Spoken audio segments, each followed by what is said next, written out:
first came to Cambodia about 10 years ago for a film, and we were the first film back since the war, so we didn't know quite what it was going to be like or what the people were going to be like, and it was the first time I became aware of landmines. And I remember standing in a waterfall during one of our shots, and they said, just stay on this side of the waterfall, because that side of the waterfall is still, hasn't been demined.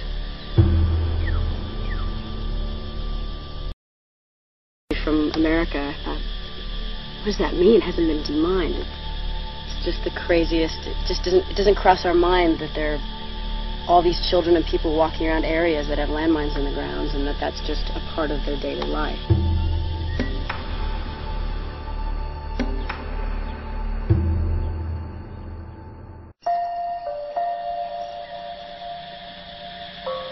And many times you come to the poorest countries, like a country like this, and you find that families really spend time together.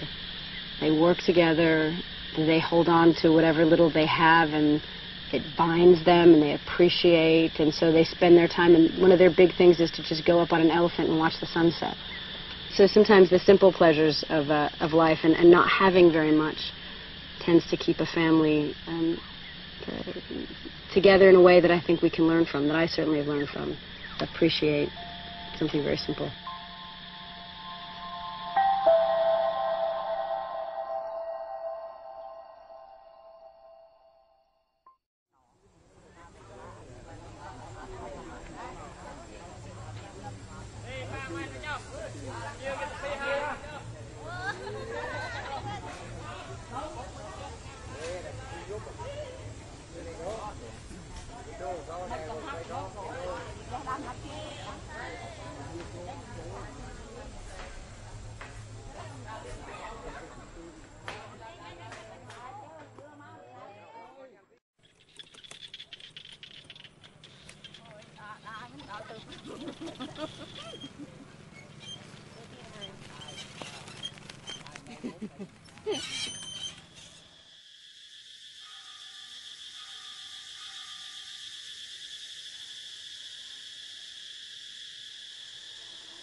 Pevelia đại cánh long vật tỳ miền bên nơi nơi cỏ trôi trông on đẹp và tay mi cho lòng một trò nhát tiệc tôi trẻ cứ nó mình đôi tích ước thiên chi lư cầm bự ô bắt đã vô với lòng bình lời on đẹp và tay mi cho lòng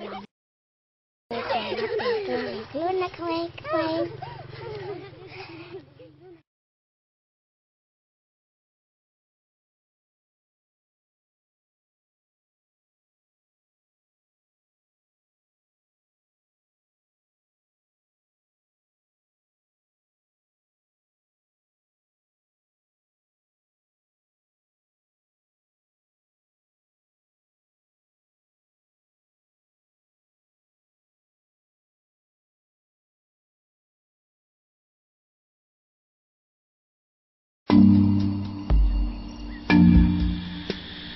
I'm always very excited when I'm on my way to some place that I've never seen. They always joke with me at the house anytime I get frustrated or I get upset about something or I feel like I've lost focus, I get my maps out. I've been given many a globe and a map over the Christmases and birthdays. But my dream has always been to cross the Sahara.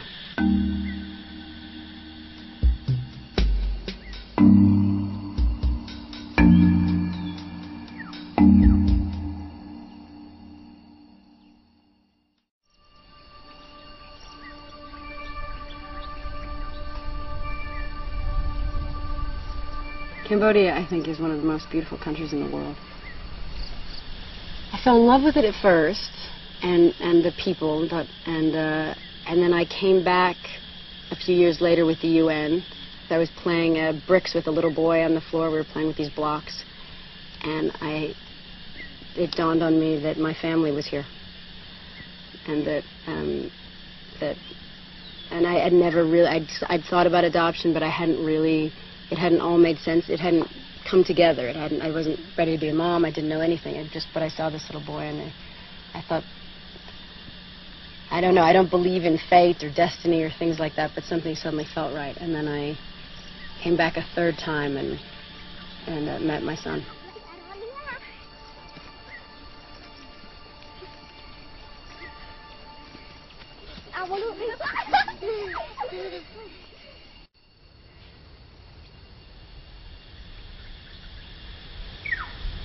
Yeah, I try to experience, as much as I can and kind of adapt, so we can blend and have a full experience. So you try to not hold on to those things that are your comforts of home, and you try to let them go and be of the new country. The biggest thing, actually, to be honest, here in Cambodia is my boys love to eat crickets. It's their favorite thing. And they eat them like... when I first gave it to them, I thought I wanted them to understand culturally. I wanted them not to be, turned off by something that was of their culture. So I bought it, and I said, "What's all?" And they ate them like Doritos, and they wouldn't stop. And they brought to-go boxes home, and I had to actually ban the cricket eating at a certain point because I was afraid they were going to get sick from too many. So as soon as we landed, we had a friend bring us 2 to-go boxes full of crickets, and we all sat in the car eating them. But they're good. They are like a potato chip. We've had the beetle. They call it a cockroach. I think it's more like a beetle. I have yet to have the tarantulas on a stick or spider soup here. It does seem like an odd thing to eat. No, it does. I don't know if I can get around the fur, but you got to try everything.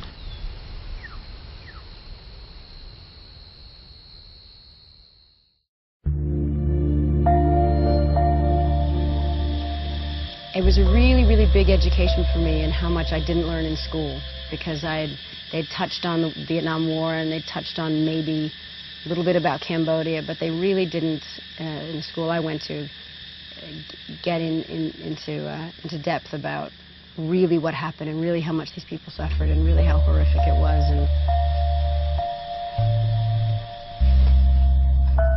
the point is, they've been through all of that, and they live in extreme poverty. And they are some of the most sweet-natured people you'll ever meet in your life. And you can't imagine how they can be so at peace and so kind and so open with what they've gone through. And you think, how is that? Can you imagine the things we complain about?